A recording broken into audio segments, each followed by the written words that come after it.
ada yang bilang kurang lebih 30 tahun atau 40 tahun memegang makom kutub. Ya, beliau uzlahnya itu yang masyhur 15 tahun. Ada yang bilang lebih dari 15 tahun. Cuma yang masyhur 15 tahun. Itu uzlah khalwah. Tidak menemui manusia, tidak menemui siapapun, meneng ning kamar, cuma ke kamar mandi, sholat, ibadah, tidak keluar, itu selama 15 tahun yang masyhur.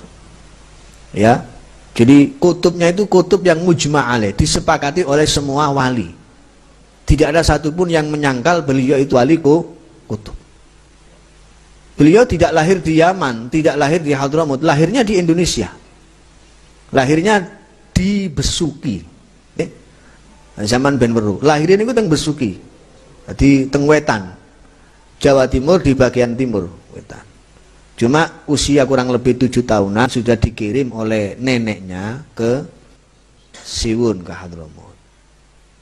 Ya, di sana yang ngaji kepada pamannya Al-Habib Abdullah bin Umar As-Segaf, kemudian kepada Al-Habib Abdul Qadir bin Qutban, kemudian yang paling lama itu ngajinya kepada Sahibul Maulid Al-Habib Ali bin Muhammad bin Husain Al-Habsyi. Pulangnya ke tanah Jawa ini, ke tanah Jawa, kembali lagi ke Indonesia niku dibarengi dengan Habib Alwi bin Segaf As-Segaf Keponagung. Pulangnya itu bareng. Sama-sama nyantri ke Habib Ali Al-Habsyi. Cuma waktu itu Habib Alwi bin Segaf As-Segaf sudah di atas 30 tahun usianya. Habib Abu Bakar Gresik masih belasan tahun pulang itu. Ya, masih belasan tahun. Nah, kemudian setelah itu beliau tinggal menetap, setelah pindah-pindah kemana-mana itu terakhir di Gresik. Ya. Nah, beliau yang ada di foto ini di depan kita ini itu Masya Allah banyak sekali cerita-cerita tentang karomahnya yang kita tidak bisa sampaikan di waktu yang sangat terbatas. Cuma beliau itu terakhir memang beliau berdoa kepada Allah, minta diwafatkan umurnya kira-kira sama dengan Syekh Abdul Qadir Al-Jilani radhiyallahu anhu. Maka dituruti oleh Allah Ta'ala dungane wafati persis usia 91 tahun. Itu tahun 1958 Masehi. Wafat dalam usia 91 tahun. Tahun 1958 Masehi. 16 Dzulhijjah wafatnya, 17 itu jenazahnya. Satu-satunya jenazah sing kok omah dugi dalem niku, saking dalem medal teng jaba niku dikarak dengan tolak al-badru, itu jenazahnya beliau. Karena wasiatnya beliau. Beliau wasiat, aku nek mati metune jenazahku teko omah karaan nganggo tolak al-badru. Karena Kanjeng Nabi hadir, niati tolak al-badru nggo hormat Kanjeng Nabi sallallahu alaihi wasallam. Karena beliau orang yang punya makom bisa bertemu langsung dengan Kanjeng Nabi. Makom yang sudah sampai ijtima' ma'an Nabi SAW yaqadhah, itu maqamun yatwil maqamati kullaha. Makom yang bisa menutup semua makom. Jadi kabeh wali zamannya Habib Abu Bakar Gresik niku semua di bawah komando Habib Abu Bakar Gresik. Semua wali itu di bawah komandonya beliau. Jadi beliau rajanya wali di zamannya. Kabeh tunduk. Sampai Al-Habib Husain bin Muhammad bin Tahir Al-Haddad, Habib Husain Jombang, wali ini Allah niku nggih, kali kakange Habib Alwi bin Muhammad bin Tahir Al-Haddad yang pesariannya ada di Bogor. Habib Husainnya ada di hidupnya lama di Jombang tapi pesariannya ada di Surabaya. Habib Alwi ada di Bogor.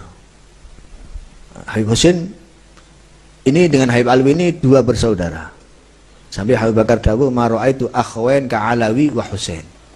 Saya belum pernah melihat dua saudara seperti Alwi dan Husain saling menghormati. Kakangnya yang menghormati adik ini, si adik juga menghormati kakak. Sama-sama menghormati. Itu kalau sawan ke Habib Abu Bakar Gresik niku dari depan itu sudah merangkang. Mboten wani ngadeg mlakune. Jadi memang wibawanya luar biasa. Bahkan Al-Maufur lah itu saya mendengar langsung dengan telinga saya, bitalaki langsung. Al-Habib Husain bin Abdullah Segaf Gresik itu menceritakan kepada kami waktu itu dalam satu kesempatan, beliau bilang Habib Abu Bakar ini sudah makomnya berat, makomnya sendiri itu sudah tinggi, masih menjadi penitipan makomnya wali. Jadi nek ono wali wafat, kalau ada wali mau meninggal dunia itu dilihat anak cucunya ada ndak yang mampu menerima makom ini. Kalau dilihat belum ada yang pantas, belum ada yang mampu, itu dititipkan ke wali yang lain. Nanti kalau anak cucu saya sudah mampu, berikan ke anak cucu saya. Di zamannya Habib Abu Bakar Gresik itu nitipnya para wali itu kalau mau meninggal dititipkan ke Habib Abu Bakar Gresik. Jadi berapa banyak makom aulia yang dipikul oleh beliau sehingga berat. Makanya Habib Abu Bakar itu jarang bicara. Bicara itu hanya ala qadril hajah, seperlunya, tidak perlu tidak ngomong. Beliau itu cukup bin nazar. Kalau ada orang itu hanya cukup dipandang saja. Ada orang ahli maksiat dipandang oleh Al-Habib Abu Bakar Gresik, pulangnya langsung jadi orang yang ahli taat. Jadi nazarahnya, pandangannya bisa merubah perilaku orang, merubah hati orang. Itu luar biasanya Al-Habib Abu Bakar bin Muhammad As-Segaf Gresik.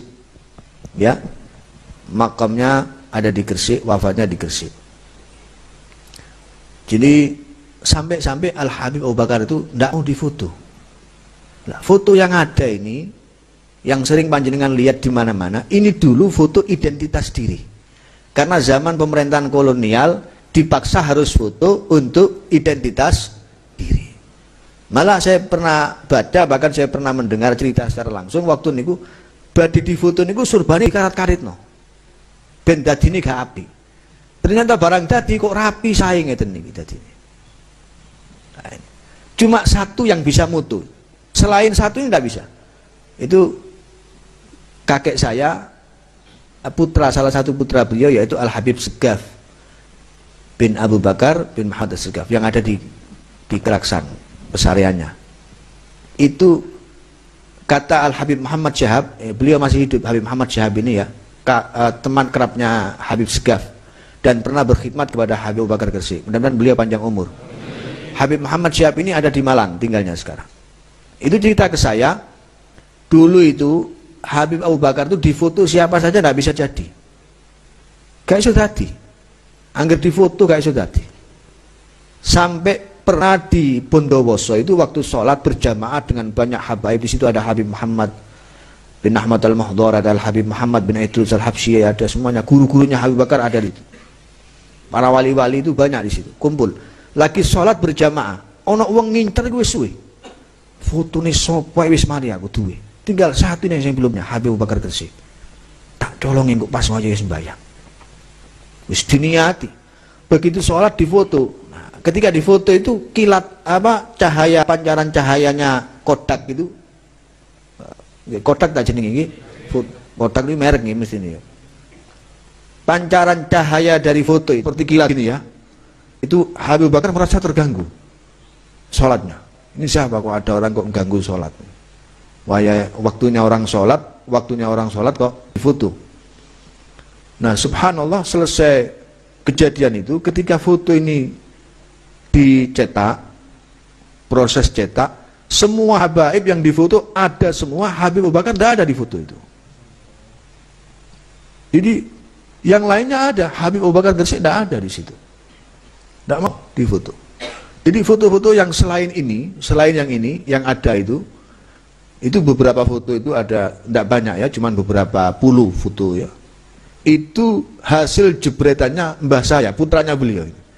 Jadi kalau putranya sendiri yang moto, beliau tidak marah, tidak apa-apa. Ya diam aja, didiamkan. Dan jadi, nah, fotonya aja jadi.